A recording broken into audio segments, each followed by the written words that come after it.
Hello, welcome to the next edition of AWP Voices, the in-house podcast brought to you by the communications team here at Avon and Wiltshire Mental Health Partnership NHS Trust. Delighted to be joined by Chris Gillmore. Chris leads our Southwest Gambling Service, which is a regional service but hosted here at AWP, and we're going to talk about gambling as it's Safter Gambling Week. So welcome, Chris. Thanks for giving us your time. Perhaps you could just start by talking about Safter Gambling Week, that as a concept and what that sort of means to you.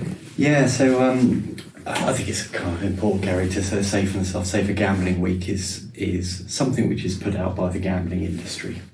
And that for me, as somebody who works in a gambling service, that's a little bit problematic because gambling is something where we struggle to say that it's safe because gambling is associated with lots of harm. So I think there are things that people can do to protect themselves, to avoid harms and so forth. But from the kind of outset, I think we need to kind of note that gambling may not be safe for people, that it does cause a lot of harms, and I'm sure we'll talk a little bit about that as we go. And so I guess there's, forgive my terminology might not be quite accurate, but there's the sort of casual gambler, I guess, somebody that might, the horse races or the football once a week, or maybe there's some, the lottery. There's all various different forms of gambling. And are there signs that are pretty consistent that it goes from that casual fun to being unsafe? Yeah, so I mean, there's a recent survey by GambleAware, just came out about a month ago, which kind of looks at the data within Great Britain, and that kind of estimates that about 61% of people within the population gamble. So this is something which is extremely common. It's very much a part of our society, and the reality is that many people will gamble, and they won't encounter significant problems because of that. But we do also know that of those people, and the estimates vary, but there are people who experience more significant difficulties and harms that come from gambling, and those figures vary. So some of the research that's out there that will say about 1.5% of the population will experience gambling at a level which is really significantly harmful. There is a diagnosis. We don't tend to use that for gambling, but there are sort of, like for other mental health problems, there is a diagnosis of gambling disorder, and that will say, if you have these certain features, that would kind of be indicative of somebody having gambling disorder. We don't tend to use that because it's quite stigmatizing. We tend to focus on gambling harms. But there is a kind of threshold. There's a measure which we use called the problem gambling screening inventory, and that says if you score above 8 on that measure, you're generally experiencing harm from gambling. So it's not to say that if you scored 1 on that measure, you're experiencing no harm. There may be some impact on you, but most of the people that we kind of aim to see in our service in AWP will probably expect them to score kind of 8 or more. And the kind of harms, they're likely to be financial. So people accumulating significant debts. We see lots of links with mental health. So gambling can make people anxious. It can affect their mood. We see lots of people with trauma having gambling problems. So there's kind of a lot of links with mental health. We also see that there's significant impacts of gambling on families, on relationships. If you think gambling kind of puts a stress and a strain on someone, so that often kind of cascades across to the rest of the family. And that may affect everybody financially, it may cause relationship difficulties, but it can also escalate to domestic abuse and things like that. And alongside that, we know, kind of connected to the mental health, that many people are experiencing harmful gambling. The kind of term sometimes that's used is problem gambling, but we don't like that as a term. It kind of locates the problem just in the individual, and we kind of steer away from that. But people with who are experiencing harmful gambling are often at increased risk of suicide, and that's certainly something we have to kind of screen for very carefully when people come into our service, because it has so many impacts. And of course, people don't live in isolation. Somebody can be gambling and have substance use issues. We know that sometimes people fund their gambling through crime and other things like that. So when you're thinking about the kind of signs, what we would encourage people to do is to kind of think about, well, what's happening? You're gambling, and how is it impacting and knocking on the rest of your life? Because it can be in a range of ways. But similar to other addictions, so often when you see someone who's experiencing gambling where they've lost control, they can't stop, it's really quite harmful for them, we would expect them to probably have made perhaps a number of unsuccessful attempts to stop. A bit like people who are drinking or smoking and so forth. So often when people do stop, they get quite strong withdrawal symptoms. So urges, cravings, difficulty sleeping, irritability, all of those things. That we also see with gambling comes an increased tolerance. So the more people gamble, the less impact the gambling has. So I can tell you a bit more about it in a minute in terms of what happens in the brain, but basically the more you gamble, you get a kind of tolerance to it, like you would with alcohol, drugs. The buzz that you get off gambling diminishes over time, so people often will take more risks. They'll put higher bids and stakes and bets and things like that in order to kind of get that same buzz. So very much when you're thinking about how do you spot it, it's often the same sorts of signs you see in other addictions. I was going to say, a lot of those signs, if you like, you would naturally associate with, I guess, more traditional forms of addiction. You mentioned drugs and alcohol. Relating that to gambling feels like a fairly new, recent thing. Is that fair? Is this much more on the radar now than perhaps it was 10 or 20 years ago? I think increasingly it's on the radar for us. There's quite a few factors which I think have shaped this. So, within the NHS, it's different because the NHS and NHS England have recently commissioned regional gambling services. So we've only been going just over 2 years, and so we're pretty new in that. But there's been quite a lot of gambling treatment which has been available through the sort of voluntary sector and third sector, but part of the issue has been that has been funded by the gambling industry. Right. And rightly, there's kind of patient groups and people like that have identified that that's a conflict of interest. So NHS England has set up NHS gambling services to kind of get that separation from the influence of the gambling industry. And I think we know gambling has been around for a long while, but I think some of the things, particularly the changes in technology with mobile phones, smartphones, etc., has led to a real explosion. The access. The access. It's changed the nature of it. People still do, what you would call land-based gambling. So they still go to betting shops and casinos and things like that. But if you've got a mobile phone, you can be gambling at work, in the toilet, in bed, literally anywhere, 24/7. So the access to gambling has increased. And one of the things which is a key factor in whether people gamble or not is whether you can access it. So you increase the access, you're more likely to get people experiencing harmful gambling. And alongside that, that not only has the phones changed our ability to access gambling, but the gambling industry themselves, they are extremely effective at designing products that are highly addictive. They use the science, the psychology to hook people in and keep people gambling. They design their products, they have partnerships with other organisations that kind of harvest people's data. They profile people who are gambling to try and work out kind of what's the sort of gambling that's most likely to keep you gambling. And they will target adverts to you, personalise those things and so forth. So I think we're much more aware of it because the whole kind of landscape of how gambling has happened has changed, and we're recognising that actually the safeguards that were kind of put in place but previously weren't working, and new ones, and I think lots of people would say that the changes the government made haven't quite gone far enough. This prolific advertising. Well, watching football, you get, as I do, you get bombarded, don't you? Totally. Going to a football match, there are multiple things you can bet on, regardless of the score and the more traditional things.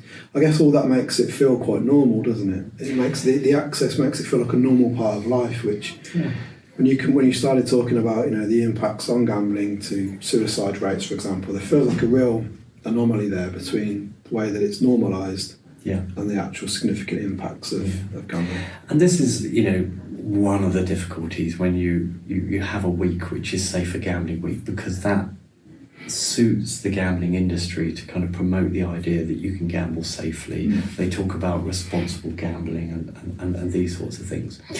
So we just have to be mindful that narrative is something which is spread by the gambling industry, much like it was for alcohol and tobacco and oil and other things. They use the same strategies. But the reality is that gambling can be extremely harmful, extremely destructive. We heard some of those kind of like mental health and others affect, but families. It's estimated that I think nearly 12 million people are affected by someone else's gambling within the UK, and about 3.5 million people are living or families are living with someone who has a harmful level of gambling, and that will have more severe impact. You think, shortages of money. We can see safeguarding concerns because there's not enough food, threats of homelessness because of the gambling debts. So it's there, and we kind of work on a figure that often you'll see perhaps 6 to 10 people around the person who's gambling may be affected. So actually, as part of our service, we offer support to affected others. So people, they can refer themselves in their own right to get support from us. Okay, that's interesting because of the impact of the primary gambling habits. Okay. I guess in terms of advice, so you mentioned, there are family members out there that will be impacted, the individual themselves. I would imagine the first step would be accepting there's an issue and almost overcoming maybe embarrassment that this has become such a problem. Yeah, absolutely. There can be a lot of shame and stigma. So gambling is something which actually can be quite isolating, quite a lonely thing to do. If you think you're gambling on your phone, for example, you may always be on your own when you're doing that. So it's quite a lonely thing that people do. So often when people come to us and they join one of our groups, it might be the first time they've really ever spoken to someone else who gambles in the way that they are. So there's something which can help sort of normalise the difficulties that they're having, seeing that you're not the only person who's struggling this way, because it is lonely, it is isolating, and I think people don't really understand how gambling works. The kind of average person doesn't really understand the sort of impact it can have on the brain and the way we think and behave. They don't really understand how the industry works to make their products as addictive as possible and how they partner with other organisations. And so the kind of perception can be, you just need to stop. And of course that doesn't happen. There's a lot of shame, there's a lot of stigma, there can be a lot of secrecy that comes about because people are having to do it. There can be lies, there can always... So when often people do kind of come forward for help or do speak to their families and say what's going on, there could be actually quite a lot of relief because actually I'm not having to lie, I'm not having to keep it secret, I'm not doing these things. And then that can be the start of a conversation that helps somebody move forward. And if you going back to what we said about the kind of risk of suicide, it can be really important for people to have the courage to take that first step, because we know that the shame, the difficulties, the debts that people can put an enormous pressure on people so that they find it difficult to see their way out and find it difficult to retain hope that they can overcome these problems. Obviously, we're here to give a different message. Actually, there are things you can do. There are ways we can overcome this, but when you don't, and often people who are gambling don't really understand why.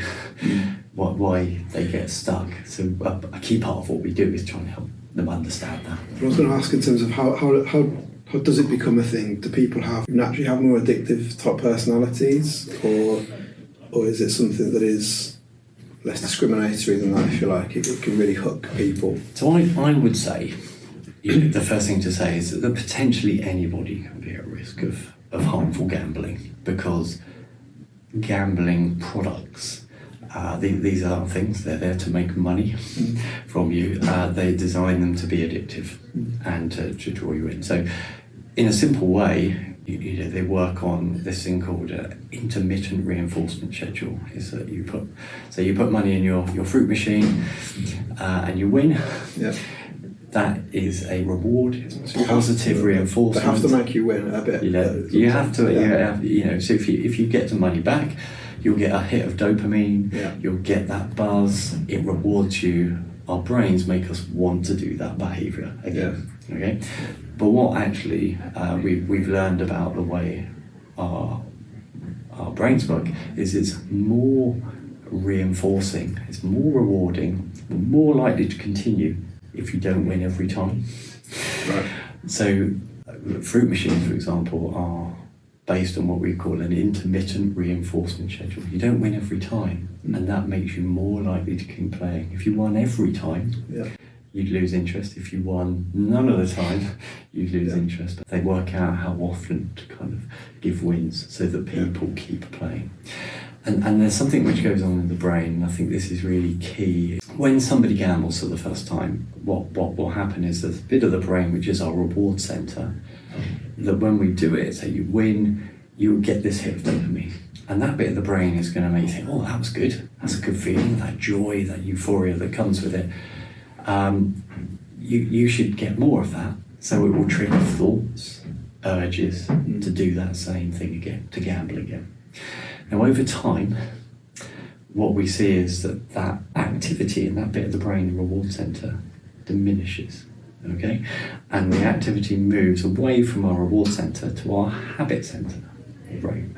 So we get something that goes from something happening kind of once or twice and gets rewarded to something that then starts to become a habit, a repeated pattern of behaviour. So the habit part of the brain is going, let's keep doing this, let's keep doing this. So more of those thoughts, the urges to do it come up. And often because people get this diminishing, reduced effect of the gambling, so they don't get the same buzz, that tolerance that we talked about earlier. People often take more risks, gamble more often to try and get that buzz. Effectively, our baseline resets, it drops, and whenever we're gambling, we're just bringing ourselves back to normal. So this activity shifts from the reward centre to the habit centre, so it becomes more routine. The brain doesn't like change, so it's going to try and keep doing the same thing that it always does. Triggers the thoughts, the urges, the cravings to get that hit of dopamine again. But another thing that happens is there's another part of the brain called the prefrontal cortex, and that deals with kind of thinking, rational, logic, all of those things which are in there. But it's also the bit of our brain which says stop. Don't do this, what we call inhibition. It inhibits us from doing things. And that bit of the brain when we're gambling gets less active. It's the bit of the brain which is saying go do it is more active, and the bit of the brain which is going stop is less active. And so over time, we see this change happen. So when we're talking about safer gambling, as soon as someone starts gambling, you're starting that process. Yeah. You're starting to reinforce and lay down those pathways in the brain that lead you to gamble more. So whether you can ever say gambling is safe is a difficult thing, because we're creating a kind of set of habits and behaviours that our brain will want to repeat. But the hopeful message is just because that happens doesn't mean that we can't unlearn, we can't reinforce other behaviour, that we can't make changes. We can, we know that, and we see people have success. But if we're trying to understand why is it so hard to stop, it's a whole range of things. It's what happens in the brain, but it's also the fact that the products are very addictive and they lure people in, and the targeting, the adverts, the messages, the emails, the text. Constant barrage. It's interesting you were saying, actually, because sometimes you win and you think I've beaten the bucket, or I've beaten the system, and actually what you're saying is it's part of the process. They have to let you win almost in order to create that sense of I fancy doing that again, and it's never that straightforward. It's interesting though when you kind of learn more about how the industry works. There's lots of profiling that happens by the gambling companies when people are betting and so forth. They share that data with other companies who are expert in kind of surveillance technology, so they will be looking at the patterns. They will be looking across the different platforms, whether you're on Facebook, Google, these things. This data gets shared, and profiles get built up of people so that they kind of work out what's most likely to make you gamble, so that they can target those adverts to you to support that. But the other thing about it is you're getting all these adverts and these messages. Gambling company, a very important person, their VIPs are someone who loses a lot of money. And they will profile people to identify who are the high value customers, and a high value customer is someone who loses lots of money.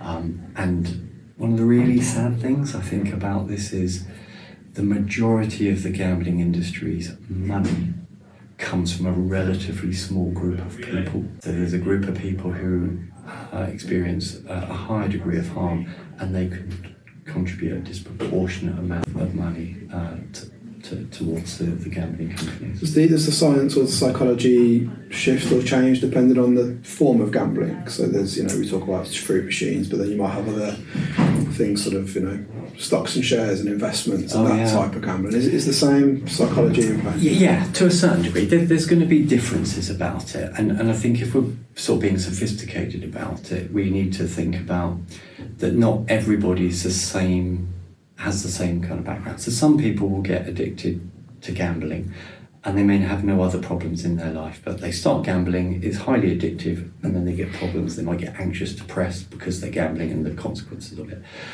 Often, you can work with those people. If we stop the gambling, the other problems drift away. But then we also get people who may have pre-existing difficulties like trauma, adversity in childhood, and those sorts of things. And for them, the psychology might be slightly different, because somebody may be using gambling to escape real life, to manage their distress, their feelings, those sorts of things. So you've got all the sort of same psychology that goes into gambling, but then you've got another layer, which is actually sometimes people just want to escape. Yeah.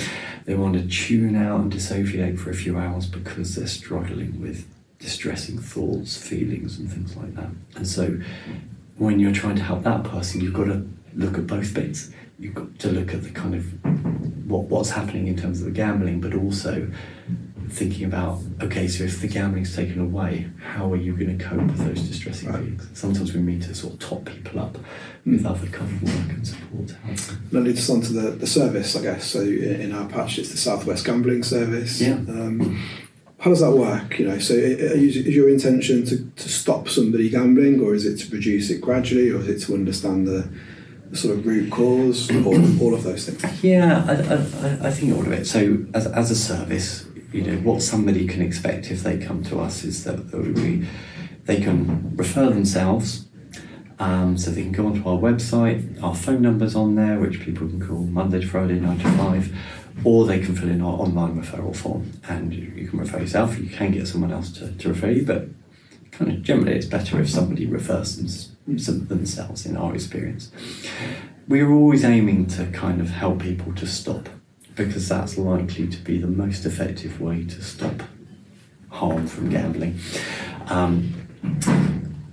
Some people have a desire to kind of control gambling, but that's a difficult thing to do and doesn't necessarily work very well. And I think some people will experiment with that, but probably ultimately come to making that decision. They have to stop it eventually. So we would always be kind of supporting people to stop, but when anyone comes to our service, it's their choice. We can't make people change. All we can do is get alongside someone and try and help them see the reasons and the benefits for changing, and then if they want to go on that journey of doing the treatment and the support and the therapy, that we'll work alongside them. And we have a range of different things. When somebody refers themselves, we'll have an initial conversation with them to sort of understand what's going on, think about where they are, where's their motivation, because somebody may come in and they're really not sure. Can I stop? Do I want to stop? Can I keep this going? And we may have to sort of help them think about whether they want to make these changes at this time. They may not, they may come back, but we definitely try and help them. Yeah. towards that. We're taking some kind of action to change. And then once somebody's saying, yeah, I want to do something about this, then we'll start to offer our support, and that comes in a few different formats. So often we'll usually meet with people individually at first. That kind of helps us to put some of the blocking technology. So there's really useful technology which is out there that can kind of put barriers up for people. So things like Gamban, which is software you can download to your phone or your computer, which blocks gambling sites. GamStop, when you register with it, the licensed gambling operators have to check if you're registered with it, and if you are, they won't let you open an account or gamble. So some of these things can put barriers in. So we help people kind of get those things up and running if they haven't done that already. We kind of may work a bit with someone's motivation if they're sort of struggling to kind of be sure. And then from there we would go on and we'd offer one of our treatment groups. And we've got two main things that we offer. So we have we work with a partner organisation called Intuitive Thinking Skills, and they provide they have people with lived experience of addiction who will deliver some groups to people. So it's sort of 6 groups that they provide, which is aimed at helping people to stop. And we also have our cognitive behaviour therapy groups. So cognitive behaviour therapy, CBT, is helpful for a range of different mental health needs and problems. It's also really effective for gambling. So we run a cognitive behaviour therapy group, which when people join, we give skills, we help them understanding why gambling is so addictive, and help people get into a position so that they stop gambling, and we try and give them the skills so they don't, when they get urges and cravings, they don't kind of restart. And we just kind of help them think about how to avoid further lapses or a relapse of gambling going forward. Which sounds great, and obviously the details of how to self-refer, we'll put that on the screen and make that available as well. In terms of the practicalities, because obviously for lots of people gambling will be a live issue now today.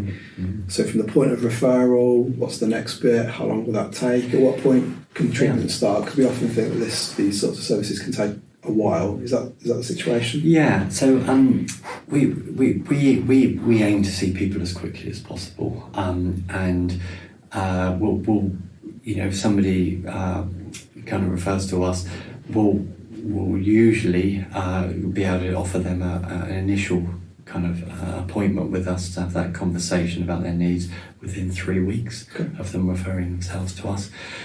I have to say, we are having more people referred to us than was expected, so we're really busy, and I think that's a reflection of how much need there is out there. So, but our aim is to do that initial conversation within 3 weeks, and then to kind of start treatment with people within 6 weeks.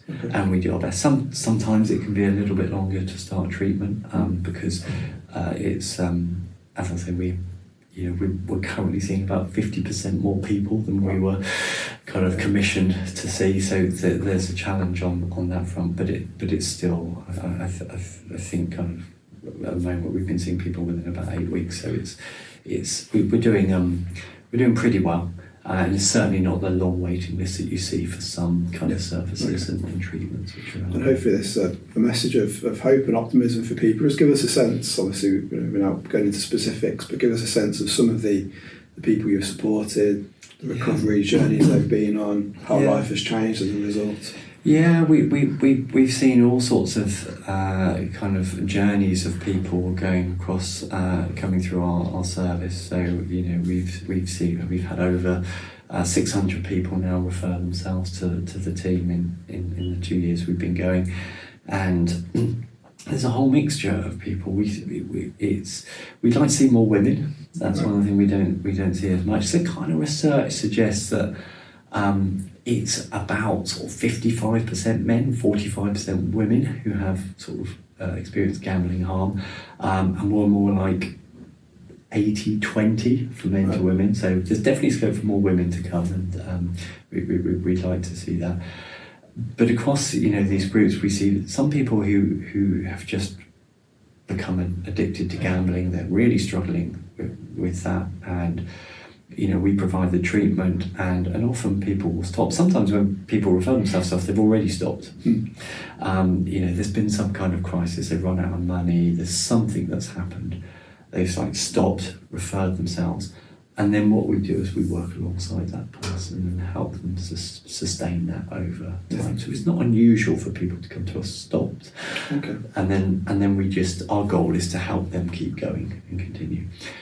But then there's also some people who come in and they may have stopped for a week or a little bit, and then we'll get alongside them and then help them take those, give them the skills, give them the support that they need to try and help them keep going.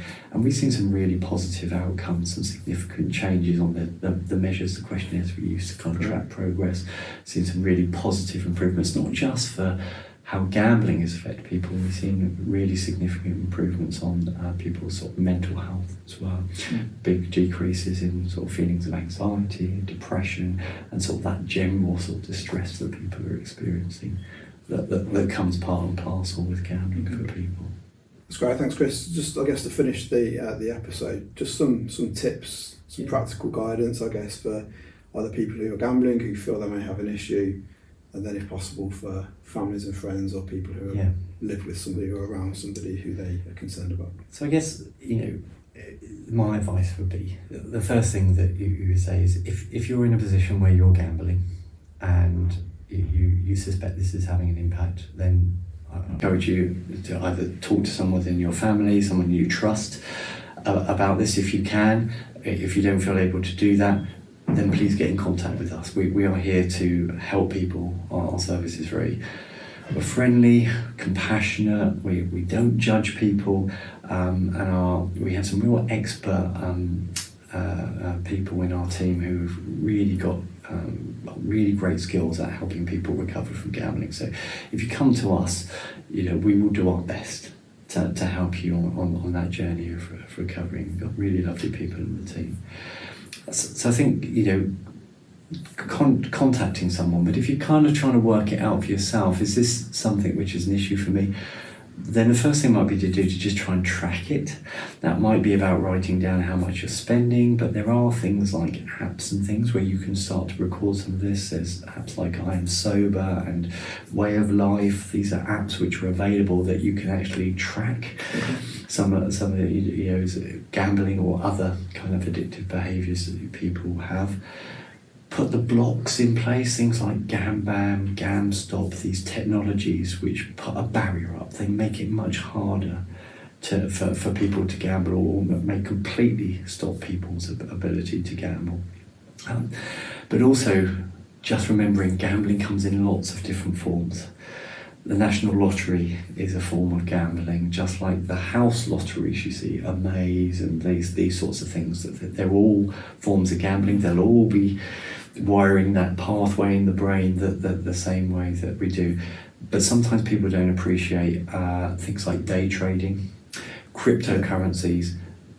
They are very, very similar to gambling. Sometimes people don't see it, they see it as investing. But actually what you see is when we see people who come to us who are struggling with this, that they're doing the same thing. They're spending money, they don't know if they're going to get return, they get the same buzz. It's rewarding that same pathway in the brain that it does for other forms of gambling. And so we definitely see people that. So thinking broad about what it is that you're doing. And I think if you know someone who's gambling, if there's someone around you and you're concerned for them, I guess the first thing is in a kind, compassionate way is to try and ask that question. Maybe they're like, I've noticed you're stressed. I'm wondering whether you started gambling again, or I notice you don't seem to have much money. I've been hearing about gambling. Do you think is this going on for you? Can we talk about it? Trying to find a good time to do it, a private time. You don't want to do it when someone's stressed, or definitely not when someone's gambling. That's probably not the ideal time to do it. But I think for family and friends, it can be hard to get this.